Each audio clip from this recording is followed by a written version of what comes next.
నమస్తే అండి.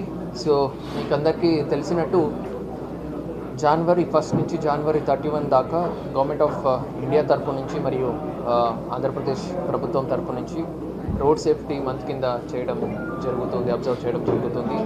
సో ఈ 1 మంత్ కంప్లీట్గా అవేర్నెస్ ప్రోగ్రామ్స్ ఏర్పాటు చేయడం జరిగింది. అందరూ స్టేక్ హోల్డర్స్ ఎవరెవరు ఉన్నారు, ఒక డ్రైవర్ ఉండొచ్చు, స్కూల్ వాళ్ళు ఉండొచ్చు, పెట్రోల్ పంప్స్ ఉండొచ్చు, డ్రైవింగ్ స్కూల్స్ ఉండొచ్చు, మీడియా వాళ్ళు ఉండొచ్చు, అండ్ మెయిన్ ఇంపార్టెంట్గా అందరూ ఆల్ ఎన్ఫోర్స్మెంట్ ఏజెన్సీస్.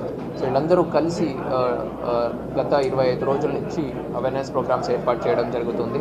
సో దీని భాగంగానే ఇంకా వైడ్ పబ్లిసిటీ రావాలి అండ్ వైడ్గా మొత్తం మనము ఈ రోడ్ సేఫ్టీ సందేశం ఏముంది అది ప్రజల్లోకి వెళ్ళాలి అండ్ దాన్ని వాళ్ళు ఆచరణలోకి తీసుకురావాలి అనే మోటివ్తో నెక్స్ట్ 5 days ఇంటెన్సివ్ ప్రోగ్రామ్స్ ఏర్పాటు చేయడం జరిగింది. గతంలో కూడా మనము సైబర్ సురక్ష అనే పేరుతో ఆల్మోస్ట్ 15 days సైబర్ సేఫ్టీ సంబంధించి ఇంటెన్స్ క్యాంపెయిన్ చేయడం జరిగింది. ప్రతి విలేజ్కి, ప్రతి మండల్ హెడ్ క్వార్టర్కి కూడా అప్పుడు రీచ్ అవుట్ అయ్యాము.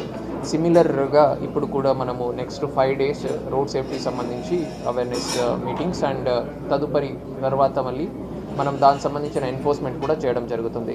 సో దీని భాగంగా ఒక ఇంపార్టెంట్ థింగ్ ఏంటంటే మళ్ళీ ఫిబ్రవరి 1 నుంచి అనంతపూర్లో కూడా నో హెల్మెట్ నో పెట్రోల్ అనేది డ్రైవ్ కూడా మనం స్టార్ట్ చేయబోతున్నాము ఫిబ్రవరి 1 నుంచి. సో దానికి ముందు కావాల్సినటువంటి అవేర్నెస్ ప్రోగ్రామ్స్ అన్నీ కూడా నెక్స్ట్ 5 daysలో చేయడం జరుగుతుంది. మనము ఫిగర్స్ చూసినప్పుడు గత 3 సంవత్సరాల్లో ఆల్మోస్ట్ ఒక 1000 మెంబర్స్ వరకు ప్రాణాలు రోడ్ యాక్సిడెంట్స్లో కోల్పోయినప్పుడు 1500 మెంబర్స్ వరకు రోడ్ యాక్సిడెంట్స్లో ఇంజూర్డ్ ఉన్నారు.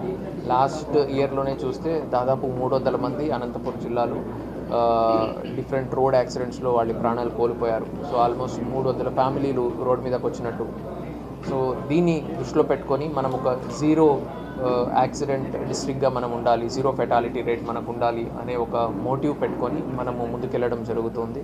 సో దీనికి అందరూ ఒక ఎన్ఫోర్స్మెంట్ ఏజెన్సీ రోడ్ మీద పట్టుకొని చలానా వేస్తారు అనే ఒక మైండ్ సెట్తో వాళ్ళ కోసం మేము హెల్మెట్ వేసుకోవాల్సిన అవసరం లేదు. హెల్మెట్ మా కుటుంబం కోసం, మా ఫ్యామిలీ కోసం, మా అక్క, చెల్లి, అన్న, తమ్ముడు, భర్త, భార్య కోసం, మన వాళ్ళ కోసం మేము హెల్మెట్ వేసుకోవాలి. మన వాళ్ళ కోసం మేము సేఫ్గా బయటికి వెళ్ళిన వాళ్ళు మళ్ళీ అట్లాగే సేఫ్గా రిటర్న్ ఇంటికి రావాలి. సో ఆ మోటివ్ పెట్టుకొని మనము ఈ ప్రోగ్రామ్ ఏర్పాటు చేయడం జరిగింది. సో దీంట్లో అందరూ స్టేక్ హోల్డర్స్ కోఆపరేట్ చేస్తూ ఈ ప్రోగ్రామ్ని సక్సెస్ చేస్తారని అనుకుంటున్నాను.